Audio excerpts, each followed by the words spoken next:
they try to give the impression that they've somehow brought about an improvement, Yeah. or that they've acted in the interest of these children. The reality is that they've destroyed the opportunities for these children. It makes my They blood have boil. not safeguarded Honestly, these children. They've destroyed the opportunities for these children. And the evidence actually is on their own website. Look at the results of Parkview School. The school used to get consistently in the results in the 70s.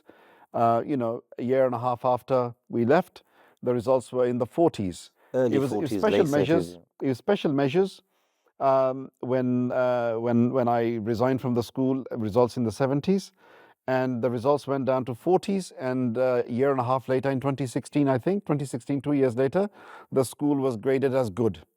Now you can see what objectivity, what credibility does Ofsted have in this judgment? That you have a school at 70% and you grade it inadequate, and the results are in the 40s, and you say it is good.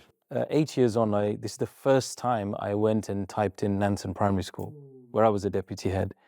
And I brought up the Ofsted, and there was a part of me that was hoping for the results to be better.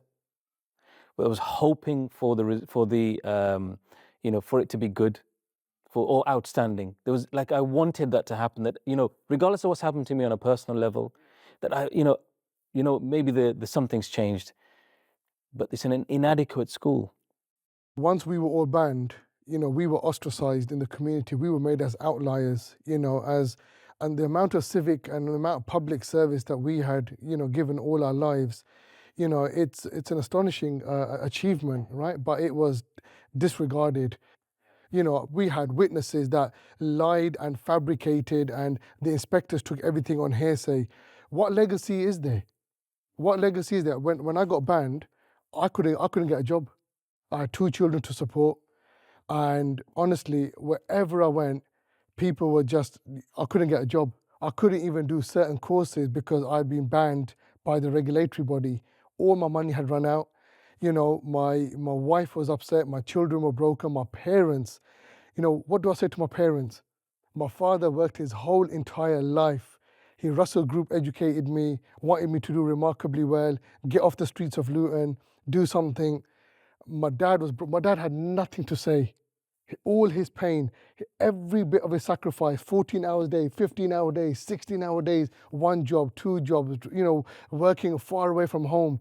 His sacrifices, my mum's sacrifices, the community sacrifices.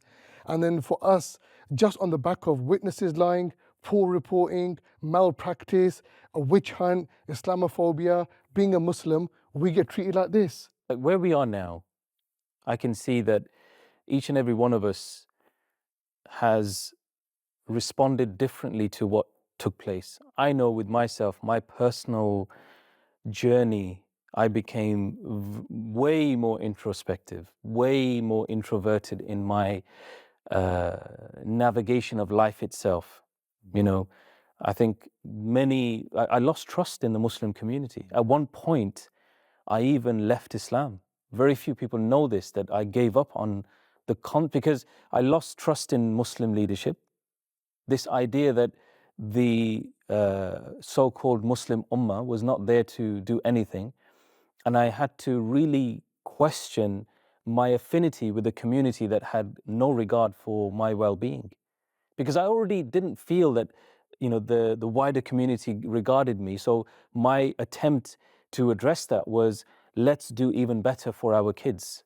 Let's give ourselves real hope in this country by changing the narrative. But then when the Muslim community gave up, the leadership within the Muslim community didn't do much, at least hugely. And I think that trust or mistrust, certainly for me, has left me questioning those who even are coming forward now to help. I'm going to be very honest, there's a number of people who are questioning.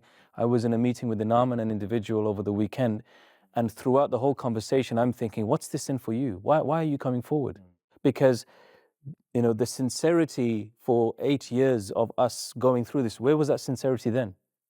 You had to take an American company with a journalist from America to come, connect with a journalist from the UK who happened to be Muslim, but for them to come and take this story, for it to then be awakened again. And so the damage it's done to me as an individual is that I still have very little hope in what the Muslim community can do about this. You know, after the release of the podcast, I just put up a post, just a reflective post about everything that happened. And one ex-student of mine who's now married, is working, he came on and he said, you know, I would give a dime to go back into your lessons. And I never ever thought I would say that about school. Honestly, it broke me.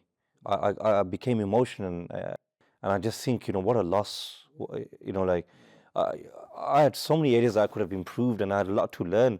I had, you know, a long way to go in my career, but just to be unjustly taken out and not be given the opportunity to continue to inspire. What they're trying to do is that all of a sudden now we're back to the future, back in the past, right? And still we've got this supposedly underclass of children that are going to be coming through the system when they had all the opportunities to shine and to be the best British Muslim citizens of this country and contribute to it in the most constructive manner.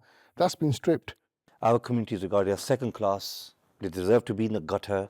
Our children are not seen as equal to other children. They don't deserve the opportunities, and those opportunities were given by the likes of Tahir, but teachers like me who were from Alam Rock, who loved the profession, who were so passionate, and my career was ended, ruined, and I was taken out of the system. I had so much more to give, and the legacy is that my legacy, the legacy that I wanted to leave behind, of one day becoming a head teacher to inspire generations of children. I never got the opportunity.